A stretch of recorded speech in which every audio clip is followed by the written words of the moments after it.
Dear students, exercise 18B, question number 9, we have given that A 412, B P30.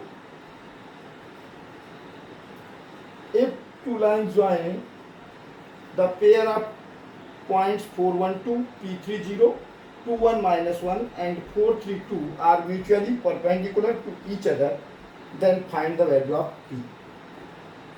Question कह रहा है कि अपने पास 4 पॉइंट्स हैं, 2 के पेयर्स हैं, 4 पॉइंट्स में 2 पेयर्स, 2 पेयर हैं 2 पॉइंट्स के, and they form straight line. तो ये क्या है, ए और बी और सी और डी, ए बी और सी डी स्ट्रेट लाइन बनाते हैं and A B C D पर परपेंडिकुलर है। तो पी की वैल्यू, अब इनमें यदि ध्यान से देखो तो ए के पूरे कोऑर्डिनेट्स दिए हैं 412, बी P30 है और C 21 माइनस 1 है, D 432 है। केवल एक राशि अननोन है, क्योंकि ए बी सी डी पर परपेंडिकुलर है, A B is perpendicular to C D, A B C D पर परपेंडिकुलर है। और परपेंडिकुलरिटी की कंडीशन क्या होती है, परपेंडिकुलरिटी की कंडीशन कहती है कि यदि two lines are perpendicular on each other, then direction ratios corresponding sum of product of corresponding direction ratios is equal to 0, अर्थात A1A2 plus B1B2 plus C1C2 is equal to 0। यदि दो lines परस्पर perpendicular हैं तो हमें points दिए हैं, हम जानते हैं, हम उनके DRS निकाल सकते हैं 2 पॉइंट्स के, A और B 2 पॉइंट्स हैं, 2 पॉइंट्स के डायरेक्शन मैंने कोऑर्डिनेट्स दिए हैं, और तो डायरेक्शन रेशियोज क्या हो जाएंगे, x2 minus x1, y2 minus y1, z2 minus z1। इसी तरह से हम CD के डायरेक्शन रेशियोज निकाल लेंगे, क्योंकि ए बी सी डी पर परपेंडिकुलर है, इसलिए A1A2 plus B1B2 plus C1C2 is equal should be equal to 0। माने इसे 0 होना ही चाहिए, यदि ये चूँकि कह रहा है परपेंडिकुलर है, मतलब ये 0 होगा, अवश्य होगा, क्योंकि ये 90 डिग्री cos 90 की वैल्यू 0 होती है, तो cos 90 की वैल्यू से हमें ये मिला। अब हमने निकाल लिया ए बी, तो ये x2 y2 z2, ये x1 y1 z1, हमने p minus 4 3 minus 1 2 0 minus 2 minus 2। Direction ratios of C D 4 minus 2 2 3 minus 1 1 and 2 minus minus plus 1 3 हो गया। तो ए बी के DRS हो गए minus P minus 4 2 minus 2 and DRS of C D, तो ये A1 B1 C1 होगा, ये A2 B2 C2 होगा, चूंकि ए बी सी डी पर परपेंडिकुलर है, so A1A2 plus B1 B2 plus C1 C2 is equal to 0। Now substitute the values of A1 B1 C1 and A2 B2 C2। तो ये P minus 4 into 2 2 into 1 plus minus 2 into 3, simplified 2p minus 8 plus 2 minus 6, now we get 2p is equal to 12 and so p is equal to 6। तो p की value कितना होना चाहिए, 6। ये हमारा 9th question हो गया। 10th क्वेश्चन बढ़िया क्वेश्चन है। 10th question, find the coordinate of the foot of the perpendicular from 2 1 3 on the line joining the points 1 2 4 and 3 4 5। Question कह रहा है कि 1 2 3 1 2 4 एंड 3 4 5 2 पॉइंट्स है, 2 पॉइंट्स को से जाने वाली एक लाइन है। इस लाइन पर पॉइंट P213 से एक परपेंडिकुलर ड्रा किया गया। ये परपेंडिकुलर किस पे ड्रा किया गया, इन दोनों पॉइंट्स को ज्वाइन करने वाली लाइन पर, मीन्स PQ परपेंडिकुलर है किस पर, AB पर। अब P के पॉइंट उसने दे रखा है और Q के फाइंड आउट करने दे रहा है। हम जानते हैं कि PQ AB पर परपेंडिकुलर है। जैसे ही हमें दिखा PQ AB पे परपेंडिकुलर है, तो कंडीशन ऑफ परपेंडिकुलरिटी अप्लाई होगा। क्यों अप्लाई होगा, क्योंकि यहाँ पर AB PQ को परपेंडिकुलर है, और यदि 2 लाइन्स परपेंडिकुलर है तो हम जानते हैं L1 L2 plus M1 M2 plus N1 N2 equal to 0 are in the term of direction ratios. A1 A2 plus B1 B2 plus C1 C2 is equal to 0। तो कहने का मतलब ये है कि दो में से एक हमें मिल सकता है। अब चूंकि ए बी दिया है तो ए बी 2 पॉइंट्स दिए हैं, तो मतलब हम डीआरएस निकाल ही सकते हैं, लेकिन क्यू पी क्यू का डीआरएस कैसे निकालेंगे? तो ए बी का डीआरएस तो हम निकाल सकते हैं।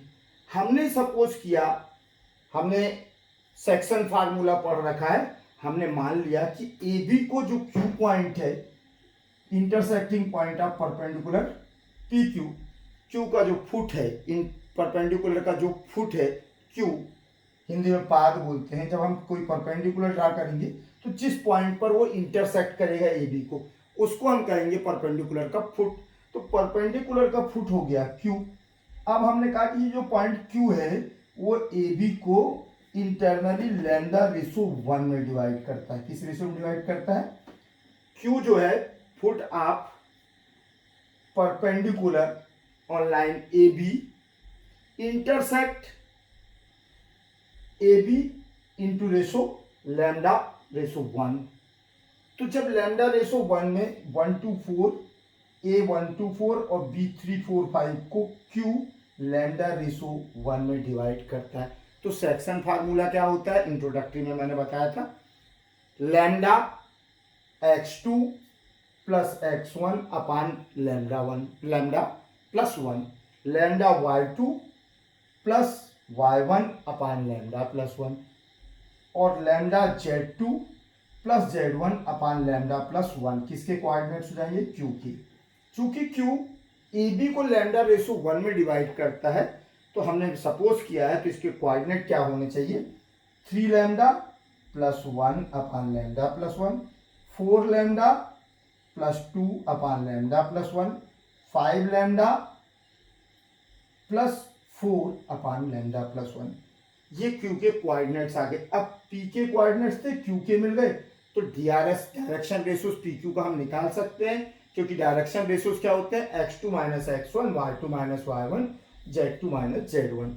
तो यहाँ से ये क्यू के पी क्यू का हम डायरेक्शन रेशियोज निकाले। क्यू को मैंने x2 y2 z2 मान लिया है, और पी को x1 y1 z1। तो 3 lambda plus 1 upon lambda plus 1 minus 2, किसके डायरेक्शन रेशियो है? पी क्यू के। 4 लैम्डा प्लस 2 अपान लैम्डा प्लस 1 माइनस 1, और लास्ट 5 लैम्डा प्लस 4 अपान लैम्डा प्लस 1 माइनस 3। तो ये किसके डीआरएस हो गए? पी क्यू के। और इसको सिंप्लीफाई कर दो तो a1 b1 c1 क्या हो गया? एलसीएम ले लो, तो ये 3 lambda plus 1 minus 2 lambda minus 2, तो 3 लैम्डा में से 2 लैम्डा माइनस हो गए, तो बच गया कितना? लैम्डा, और प्लस 1 था यहाँ माइनस 2, तो प्लस 1 माइनस 2 कितना हो गया? माइनस 1, और टोटल अपान लैम्डा प्लस 1 ये आ गया। सेकंड को सिंप्लीफाई किया, फिर से एलसीएम ले लिया, तो 4 lambda plus 2 minus lambda minus 1 हो गया। 4 लैम्डा में से 1 लैम्डा सब्ट्रैक्ट हुआ तो 3 लैम्डा, 2 में से 1 सब्ट्रैक्ट हुआ तो plus 1, 3 lambda plus 1 upon lambda plus 1। इसी तरह से इसको सिंप्लीफाई किए तो हमें मिला 2 lambda plus 1 upon lambda plus 1। ये किसके डीआरएस हो गए? पी क्यू के। And DRS of A B, तो ए आर ए टू, इसको हम a2 b2 c2 से रिप्रेजेंट कर देते हैं, तो A B 3 minus 1, 4 minus 2 and 5 minus 4। तो हमें मिला a2 b2 c2 वैल्यू 2 2 1। चूंकि पी क्यू ए बी पर लंब है या ए बी पी क्यू पर परपेंडिकुलर है, जो भी बोले, पी क्यू यदि ए बी पर परपेंडिकुलर है तो ए बी भी पी क्यू पर परपेंडिकुलर होगा, माने पी क्यू ए बी पर लंब है तो ए बी भी पी क्यू पर लंब होगा। और यदि परपेंडिकुलरिटी है तो इस कंडीशन को ट्रू होना ही चाहिए, it should be true. It means sum of corresponding direction ratios of line, sum of corresponding product of DRS should be 0. It means A1 A2 plus B1 B2 plus C1 C2 is equal to 0. तो अब क्या हो गया? हम A1 A2 B1 B2 C1 C2 की value रख दें, तो 2 into lambda minus 1 upon lambda plus 1 plus 2 into 3 lambda plus 1 upon lambda plus 1 plus 1 into 2 lambda plus 1 upon lambda plus 1। इसको लैम्डा प्लस 1 सबका एलसीएम आएगा, क्रॉस मल्टीप्लिकेशन कर दिया तो 0 हो गया। अब इसको हम सॉल्व कर लेते हैं। 2 लैम्डा माइनस 2 प्लस 2 3 जा 6 lambda plus 2 2 lambda plus 1 2 lambda 6 lambda 2 lambda कितने हो गए 10 लैम्डा और माइनस 2 से प्लस 2 कैंसिल प्लस 1 तो 10 lambda plus 1 is equal to 0 so lambda is equal to minus 1 upon 10 implies that lambda plus 1 is equal to minus 1 upon 10 plus 1 is equal to 9 upon 10.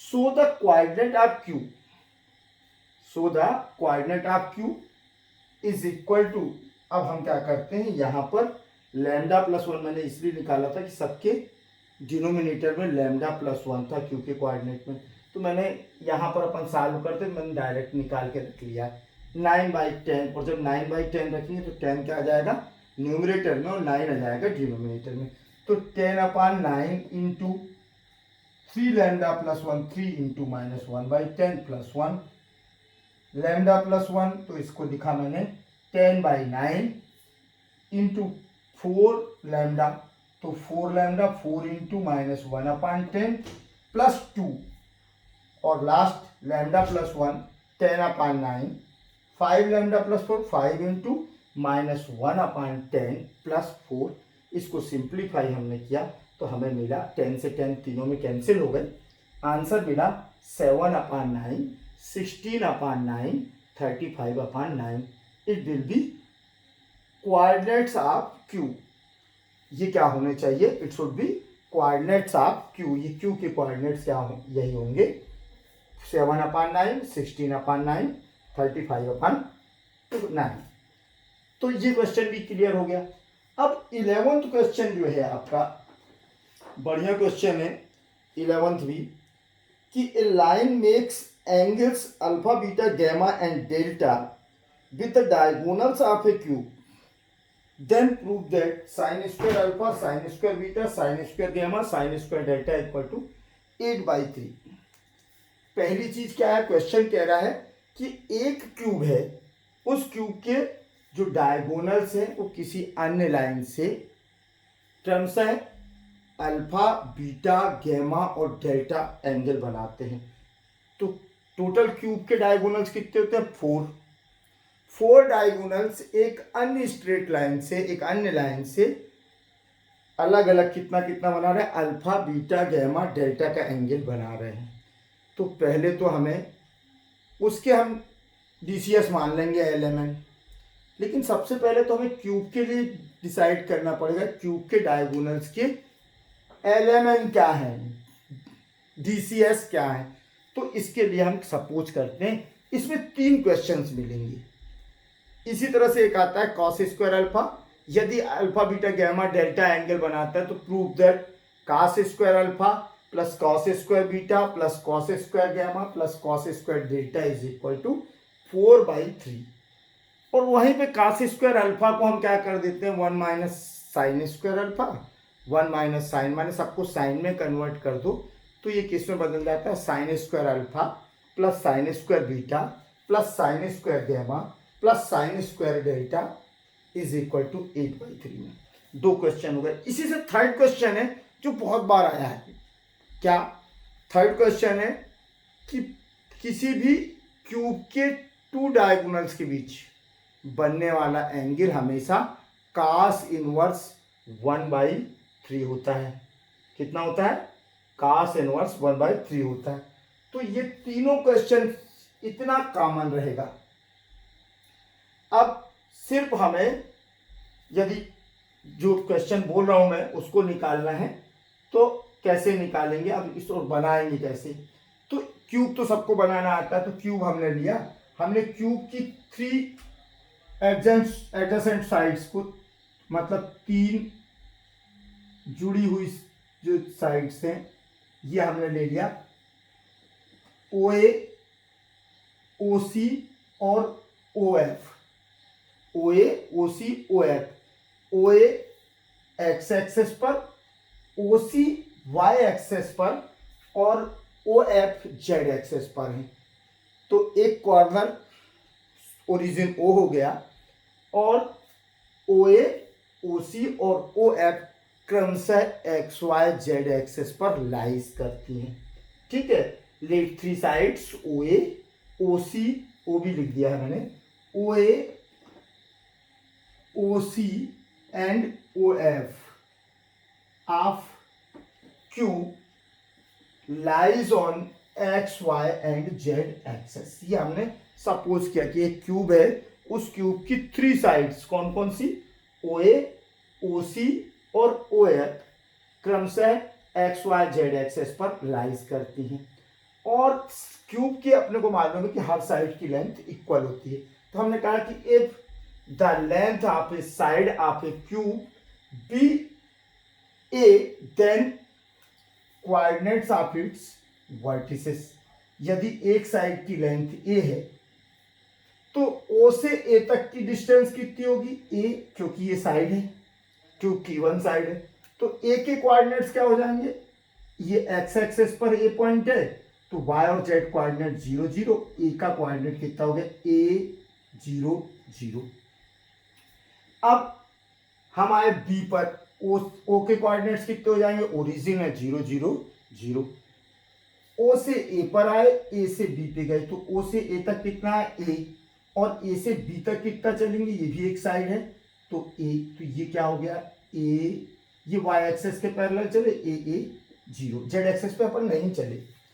सी पे आ जाए तो सी क्या है, हम सी पर ओ से ना एक्स पे चलेंगे ना वाई पे चलेंगे, मतलब जेड पे चलेंगे, ये सीधा वाई एक्सेस पर पॉइंट है। सी पॉइंट कहां पर है, वाई एक्सेस पर, वाई एक्सेस पर क्या होता है, एक्स और जेड 0 होते हैं, तो 0 ए 0। सी के कोऑर्डिनेट्स 4 कोऑर्डिनेट्स हो गए। अब ध्यान से देखो, हम ओ से ए चले, ए से जी तक गए, तो एक्स एक्सेस पर हम ए चले और ए से जी की लेंथ भी कितनी होगी, ए, तो यहां हम एक्स और जेड पे तो चल रहे हैं, वाई पे कुछ भी नहीं चल रहे हैं, तो ए 0 ए, माने आप कहां कहां चले, ए 0 ए, एक्स एक्सेस पर ए, वाई एक्सेस पर हम चले नहीं, वाई एक्सेस के पैरेलल, जेड एक्सेस पे चले ए, तो जी के कोऑर्डिनेट्स हो गए ए 0 ए। एफ पे आ जाओ, तो एफ कहां पर लाइज करता है, जेड एक्सेस पर, जेड एक्सेस पर एक्स और वाई 0 होंगे, तो एफ के कोऑर्डिनेट्स क्या हो गए, 0 0 ए, क्योंकि सिर्फ जेड एक्सेस पे तो एक्स वाई कोऑर्डिनेट 0 होंगे, और जेड पर कितनी डिस्टेंस है, ओरिजिन से एफ तक की डिस्टेंस उसकी साइड की लेंथ के बराबर होगी, अर्थात ए। अब बच गया तुम्हारा ई और डी। ई कहां से पहुंचेंगे हम, ओ से ए आएंगे, ए से बी जाएंगे और बी से ई जाएंगे, तो ओ टू ए, एक्स एक्सेस के पैरेलल हम चले, एक्स एक्सेस पर चले ए, वाई एक्सेस के पैरेलल ए बी के बराबर कितना चले, ए, और बी से हम ऊपर की ओर 90 पे मुड़े और ई तक पहुंचे, तो ई के कोऑर्डिनेट्स हो गए आपकी ए, माने एक्स वाई जेड सभी एक्सेस पर हम कितना चले, ए। अब बच गया पॉइंट डी। डी कहां से चले, ओ से सी चले और सी से डी चले। हम कहीं से भी देखो तो डी पर हम कौन सी दूरी डिस्टेंस चल रहे हैं, वाई एक्सेस के और जेड एक्सेस के पैरेलल, माने एक्स एक्सेस 0 होगा, वैसे भी किस पर उसमें है, वाई जेड प्लेन में है, और जो भी वाई जेड प्लेन में होगा तो वाई जेड प्लेन में एक्स एक्सेस 0 होती है, तो डी के कोऑर्डिनेट्स हो गए 0 ए एंड ए। अब 4 डायगोनल्स तुम्हें अच्छे से मालूम है कि फ्रंट जो वर्टिसेस है उनको मिला दो वर्टेक्स को, तो क्या बन जाता है, डायगोनल। ओ के फ्रंट पे कौन पड़ रहा है, ई, तो ओ ई एक डायगोनल हो गया, ओ ई। ए के सामने कौन पड़ेगा, डी, तो ए डी सेकेंड डायगोनल हो गया। थर्ड बी के सामने कौन पड़ेगा, एफ, तो बी एफ थर्ड हो गया, और सी के सामने कौन पड़ेगा, जी, तो O D, O E, A D, B F और सी जी, इसके 4 डायगोनल्स हैं। तो इन डायगोनल्स के चूंकि हमें सबके क्या मालूम है, कोऑर्डिनेट्स मालूम है, और यदि 2 पॉइंट्स के कोऑर्डिनेट मालूम है तो उस लाइन के हम डीआरएस निकाल सकते हैं, डायरेक्शन रेशियो निकाल सकते हैं, और जिनके डायरेक्शन रेशियोज हमें मालूम है उनके हम डायरेक्शन कोसाइंस भी फाइंड आउट कर सकते हैं। तो यहाँ पर हमने ये कोऑर्डिनेट्स निकाले, ये लिख दिया मैंने। उसके बाद 4 diagonals of cube O A B C D E F G are O E A D B F and C G. So D R S of O E, O origin है और E के coordinates है a. तो a minus zero a minus zero a minus zero, क्या हो गया इसके D R S A. अब आ जाते हैं ए डी। ए डी में ए के कोऑर्डिनेट्स क्या है, ए जीरो जीरो और डी के हैं जीरो ए। तो जीरो माइनस ए हो गया और ए माइनस जीरो, तो ये बन गया माइनस ए। इसी तरह से हमने बी एफ के निकाले तो हमें मिला माइनस ए और ए। और डी आर एस ऑफ सी जी निकाला हमने तो ये हमें मिला ए माइनस ए। अब हम डी आर एस हमें मालूम हो गए ओ ई का, तो डायरेक्शन कोसाइंस क्या होंगे, तो direction l equal to a upon under root a square plus B square plus C square. यहाँ पर ए बी सी की वैल्यू क्या है, ए। तो एल इक्वल टू हो गया ए upon under root a square plus A square plus A square. तो ये कितना हो जाएगा, अंडर रूट 3a स्क्वायर। और अंडर रूट से बाहर क्या जाएगा, ए से ए कैंसिल, बच गया क्या, 1 अपान अंडर रूट 3। तो क्या आ गया, 1 अपान अंडर रूट 3। सभी में यही आएगा, A upon under root 3a square, A upon under root 3a square. Simplify करेंगे तो 1 upon root 3, 1 upon root 3, 1 upon root 3। A D में साल सिंप्लीफाई करने में सब में ए है वही आएगा, लेकिन बस साइन बदल जाएंगे। इसका पहला साइन माइनस है, दोनों पॉजिटिव हैं। बी एफ का 2 साइन नेगेटिव है, 2 साइन नेगेटिव है और तीसरा पॉजिटिव है। और इसमें लास्ट में सी जी में सेकंड वाला नेगेटिव है और फर्स्ट और लास्ट क्या है, पॉजिटिव है। तो सेकंड वाला नेगेटिव हो गया, फर्स्ट और लास्ट पॉजिटिव हो गए। इस तरह से हमें 4 डायगोनल्स के क्या मिल गए, डायरेक्शन कोसाइंस। अब यदि क्वेश्चन होता, क्वेश्चन कहता कि हमें वो मैंने क्या निकाल के दो, क्वेश्चन हमसे कहता कि आप एंगल बिटवीन 2 डायगोनल्स, यदि 2 डायगोनल्स के बीच का हमें एंगल निकालना होता तो ऐसी कंडीशन में हम क्या करते कि कोई भी 2 डायगोनल्स के बीच एंगल निकाल देते। So angle between 2 diagonals. अब यहां पर देखो पहला पार्ट मैं बता रहा हूं कि यदि एंगल बोलता, समझा दे रहा हूं, एग्जांपल में दिया हुआ है। तो इस क्वेश्चन को यदि इस तरह से बोलता तो हम बोलते हैं कि एंगल बिटवीन किनके किसके बीच में, O E and O D, O E and A D. अब आप लोग जानते हो cos theta is equal to L1 L2 plus M1 M2 plus N1 N2। अब हम इनके जो DCS आए हैं उनको मल्टीप्लाई कर देते हैं तो क्या हो जाता, 1 upon root 3 into minus 1 upon root 3 plus 1 upon root 3 into 1 upon root 3 plus 1 upon root 3 into 1 upon root 3। अब ध्यान से देखो ये प्लस माइनस कैंसिल हो गए, 1 upon root 3 into 1 upon root 3। तो ये क्वेश्चन यही सॉल्व हो जाता है। cos theta is equal to 1 upon 3, so implies that theta is equal to cos inverse 1/3। ये प्रूव करने देता है। Similarly we can find out angle between, यहाँ नीचे नोट कर लिए, similarly we can find out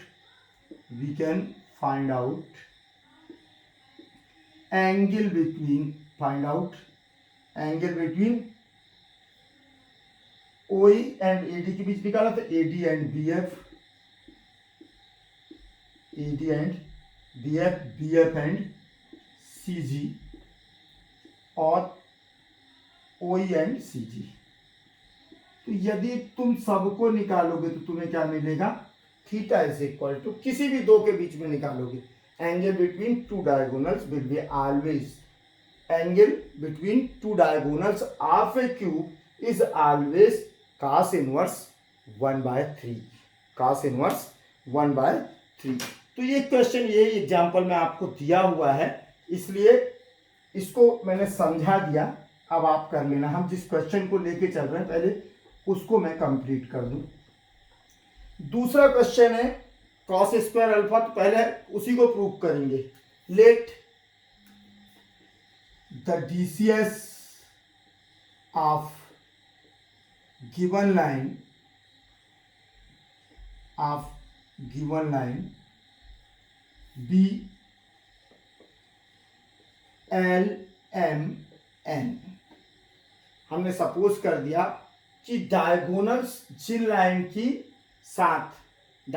जिस लाइन के साथ alpha beta gamma delta angle बना रहा है, उसके DCS कितने हैं? LMN। सिंस OE, अब पहला diagonal OE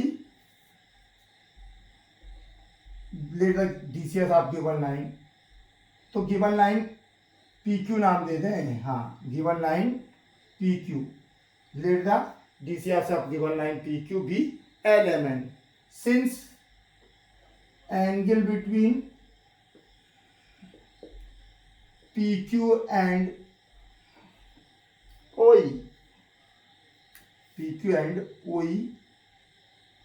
is alpha, so cos alpha is equal to L1 L2 L into 1/√3 plus M/1/√3 plus N into 1/√3। तो L1 L2 cos theta equal to L1 L2 plus M1 M2 plus N1 N2। तो PQ के direction cosines LMN है और OE के direction cosines 1/√3 है। तो इनका दोनों को फार्मूला लगा दिया हमने। एंगल कितना? अल्फा।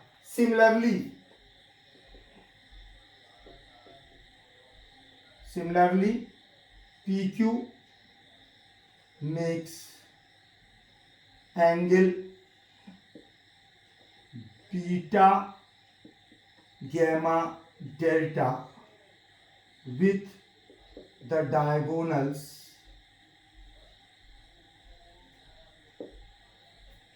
कौन कौन से बन गए? ADBF and CG। So formula सब में लगाओ।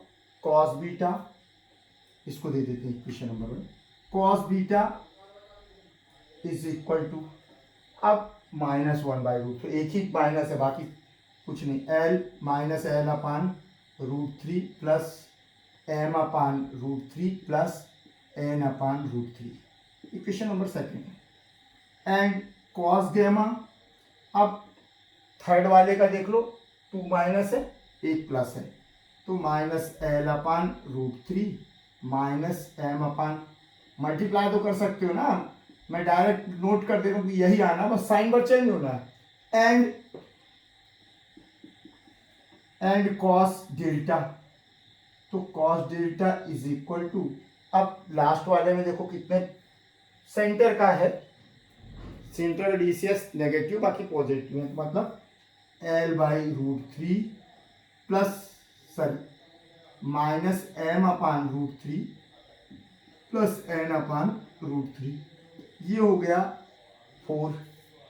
अब हमें दिया है क्या निकाल लें क्वेश्चन, अभी मैं cos square alpha, cos square beta, cos square gamma, cos square delta, from side में हमने लिखा क्या करने से, square of 1 plus square of 2 plus square of 3 plus square of 4, माने 1 2 3 4 के स्क्वायर करके सम कर दिया, तो हमें क्या मिला? cos square alpha plus cos square beta plus cos square gamma plus cos square delta is equal to, सब में 1/√3 है और स्क्वायर है, तो ये निकाला मैंने 1/3। ठीक, अब l plus m plus n whole square. ठीक है, यहां पर क्या हो गया, plus minus l plus m plus n whole square. ठीक है, इसी तरह से यहां पर क्या आ गया, minus l minus m plus n whole square, और लास्ट में क्या आ गया, plus l minus m plus n whole square. अब यदि हम फार्मूला लगाते हैं इसमें, अब हम यदि इसको फार्मूला लगा के सॉल्व करते हैं तो ध्यान से देखो, L square M square N square L square M square N square, 4 term है, सभी में A square plus B square plus C square आएगी। तो L square L square L square L square कितने टाइम्स आया, 4 टाइम्स, 4 एल स्क्वायर। इसी तरह M square कितनी बार आएगा, 4 टाइम्स, 4 एम स्क्वायर। इसी तरह एन स्क्वायर कितनी बार आएगा, 4 टाइम्स, तो कितना हो जाएगा, 4 एन स्क्वायर। अब आएगा 2 l m plus 2 m n plus 2 l n, 2 l m plus 2 m n plus 2 l n. यहां पर देखो क्या आएगा, minus 2 l m minus 2 l n, तो दो तो यहीं कैंसिल हो गए, बच गया क्या, 2 m n plus 2 m n यहां से बचा, प्लस 2 एम एन यहां से बचा, और यहां भी 2 m n plus 2 m n बचा हुआ। अब यहां आ जाओ, अब क्या होगा,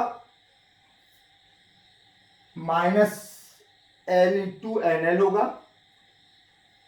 माइनस 2 माइनस माइनस ये हो जाएगा प्लस, तो यदि माइनस बाहर निकाल दो तो एन माइनस हो जाएगा, तो माइनस 2 एल एन और माइनस 2 एम एन आ रहा है। तो 2 एम एन, एक 2 एम एन भी गया, माइनस 2 एल एन यहाँ बच गया, और एक क्या बच जाएगा, एक हो जाएगा 2 एल एन, माने एल और एम पॉजिटिव है तो प्लस 2 एल एन। तो इस तरह से जब हम चारों में लगाएंगे तो l into m into n into l, ये टर्म्स आपस में कैंसिल हो जाएंगी, और हमें मिलेगा इसको सिंप्लीफाई करने पर 1/3 4 l square plus 4 m square plus 4 n square. So we get cos square alpha plus cos square beta plus cos square gamma plus cos square delta is equal to 4/3। 4 यहाँ से कॉमन ले लिया, और we know that l square plus m square plus n square is equal to 1।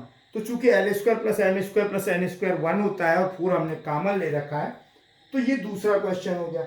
अब इसी को यदि हम आगे बढ़ा दें, कन्वर्ट कर दें, 1 minus sine square alpha plus 1 minus sine square beta plus 1 minus sine square gamma plus 1 minus sine square delta, ये सारी गैमा लिख गया था, sine square delta is equal to 4/3।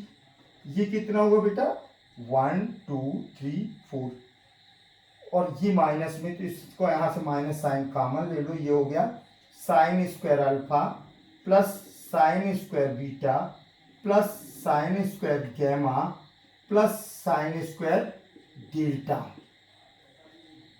Is equal to, ये प्लस 4 था, यहां जाके क्या हो जाएगा, 4/3 माइनस 4।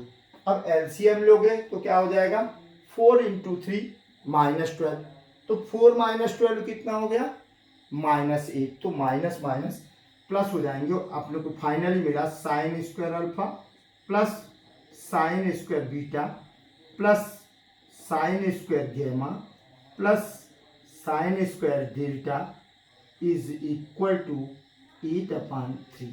यही हमें प्रूव करना था। तो ये क्वेश्चन हो गया तुम्हारा कंप्लीट। अब नेक्स्ट क्वेश्चन क्या कहता है, ये तो था 11th, 12th 13 14 3 क्वेश्चन और बचे हैं। Find the angle between the two lines whose direction cosines are given by equation। Question number 12 ये हो गया exercise 18b, question number 12, we have given that what are given.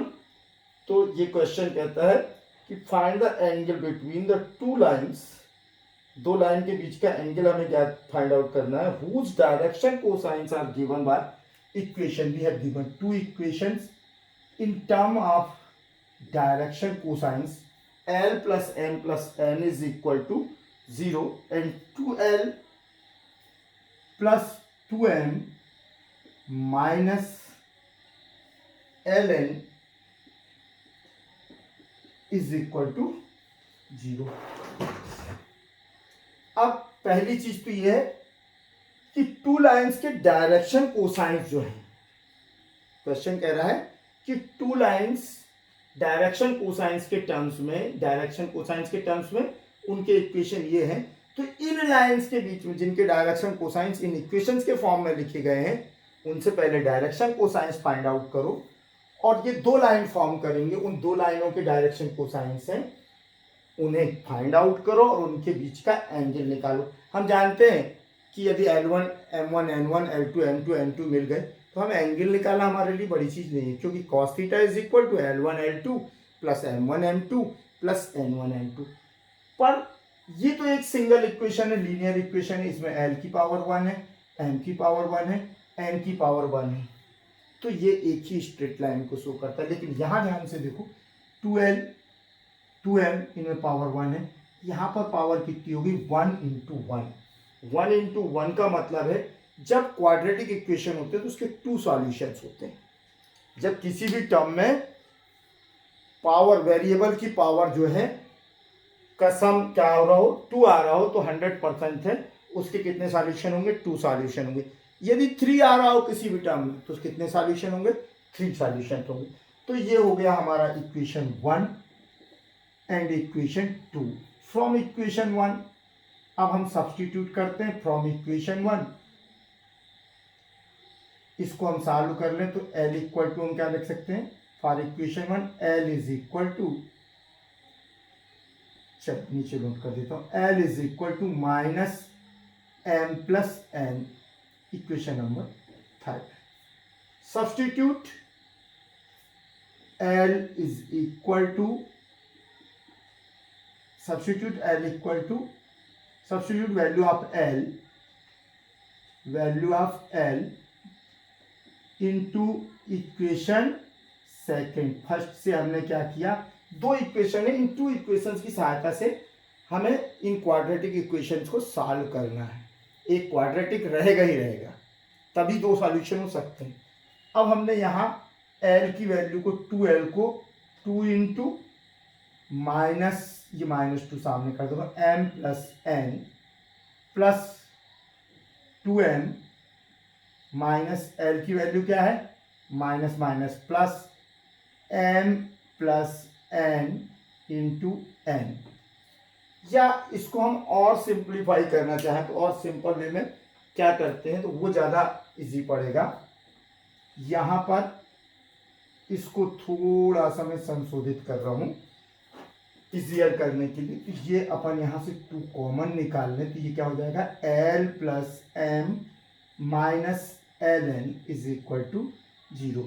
इसको हम दे देते हैं सिंप्लीफाई करके equation second. We have given that from equation 1, अब इसको सिंप्लीफाई कर रहे हैं, क्या हो गया, L plus M is equal to minus N. L plus M को हम क्या लिख सकते हैं, L plus M equal to minus N. इसको दे दिया हमने इक्वेशन 3. जैसे इलिमिनेशन मेथड थी, विलोपन विधि थी सॉल्व करने की, तो इलिमिनेशन, सब्स्टिट्यूशन सबका यूज करते हैं और ट्रांस मल्टीप्लिकेशन का भी यूज करते हैं. तो जनरली लोग ट्रांस मल्टीप्लिकेशन का ज़्यादा यूज करते हैं और मैं सब्स्टिट्यूशन का यूज कर रहा हूँ. Now substitute value of L plus M into equation second. Now we substitute value of L plus M into equation second, l plus m की वैल्यू कितनी बेटा, minus n. Now we put minus 2n minus l n is equal to 0. Implies that minus, तो 0 हो गया, दोनों side minus करना, plus हो गया. अब हम निकाल लें यहाँ से कॉमन n, तो बच गया 2 plus l is equal to 0.